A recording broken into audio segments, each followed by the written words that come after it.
If you're looking to get started doing project management on Jira, then look no further, because in this video we are going to set up our first project on Jira, and whilst doing that I'm also going to explain to you all of the different terminologies and methodologies that you will have to know to successfully start using Jira.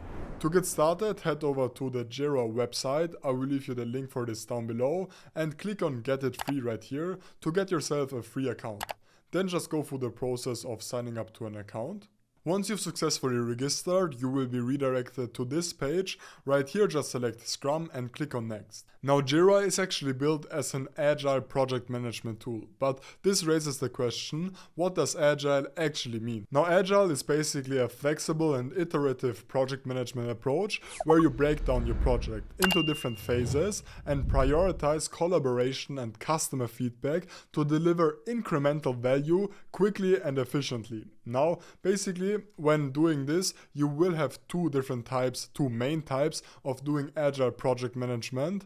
And if we are going to click on projects right here, and if we're going to create a new project, we can see those two types right here.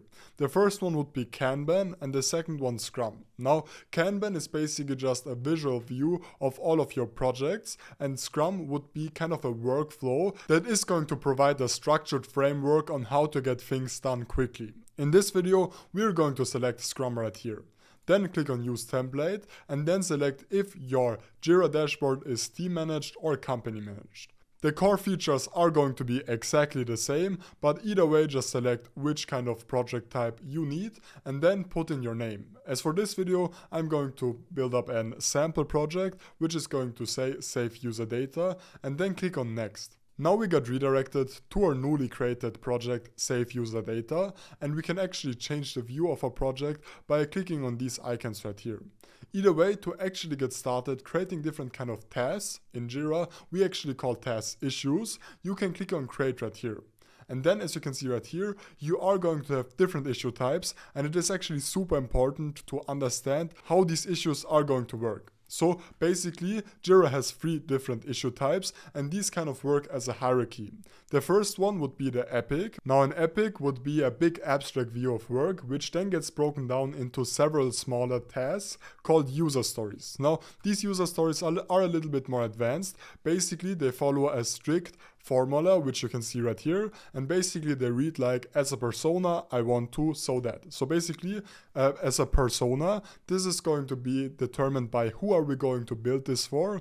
We are not just after a job title, essentially we are after the persona and interest. Then as for want to, basically we will have to ask ourselves the question, what is their intent, what are they trying to achieve, and basically as for so that, as for the third part, we will have to ask ourselves, what is the bigger picture, what is the overall benefit. Some examples for user stories would be, as a regular customer, I want to invite my friends so that we can enjoy the service together, or as a project owner, I want to add users to Jira so that we can work together on projects. Now, it is also important to leave all sorts of technicality out of this, because the actual technical aspects are going to be determined in the tasks, so basically in the third tier of our hierarchy. These tasks right here are going to be the actual tasks that have to be completed by our team for the success of the user story right here. So for example, let's go with the same example as beforehand. We are going to create an account system as an epic. Now, one user story for this would be, as a user, I want to set up my account so that I can communicate with my colleagues. And then the task, once again, this would be technical, is to, for example, design user registration form, implement front-end validation, and so on. Okay, perfect. So now we can actually get started setting up our issue types. We are going to get started by creating an epic, and as I've already mentioned, the epic would be account setup in this case. We can then set up our description as well as adding an assignee, and this is actually also super important to understand. Basically, we are going to use the Scrum workflow, as I've already mentioned beforehand, and with the Scrum workflow, you are going to have different kind of Scrum roles. On the first tier, we do have our basically our project owner. On the second tier, our Scrum master, and on the third tier, our Scrum team. The project owner is going to be the person that is going to be in charge of this project. The Scrum Master is kind of the middleman between the project owner and the Scrum team. And the Scrum team are going to be the actual developers of your project. So as you can see right here, we will have to set an assignee. Now in our case, the assignee would be the Scrum Master. So I will just add myself because I don't have any people added onto Jira. As for labels, we can also set these, and basically you can now just customize this issue to your likings. However, I will just click on create right here, and now we have our first epic created. So if we are now going to change to the backlog view, we can actually get started creating our user stories. To do that, click on create issue right here, and now add your user stories. So I will, for example, add, as a user I want to set up my account so that I can communicate with my colleagues.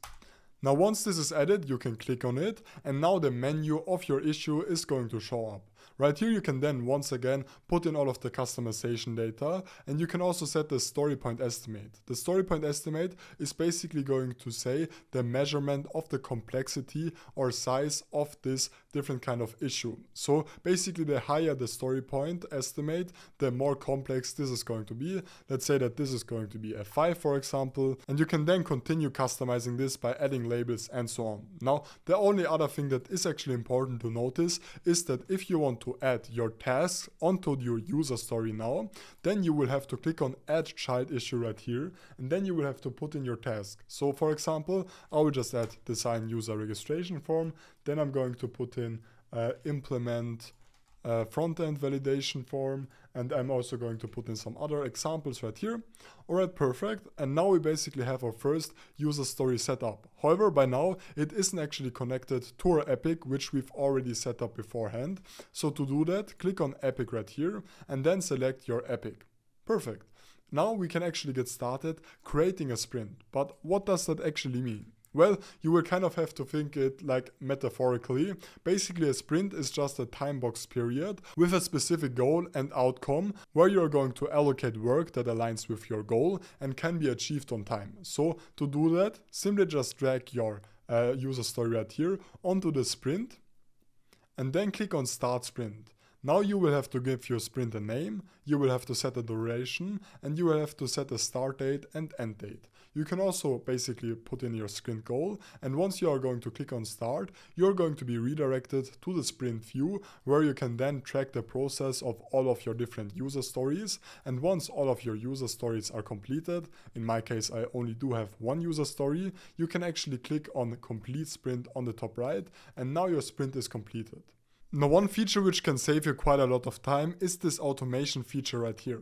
So basically just click on create automation, and right here you will then have to first of all set the trigger of your automation. So basically let's say that I'm going to set issue created as a trigger, and then we can automate everything to our likings, which can save us quite a lot of time. So for example, I will add a then action, and we can then for example create a branch in GitHub, create an incident, edit an issue, transit an issue, or we can also send out an email. So as you already can see in the basically in the preview right here, we can then for example send out an email to our project owner, which is then automatically going to say something like the new project with the name got created, da da da da da.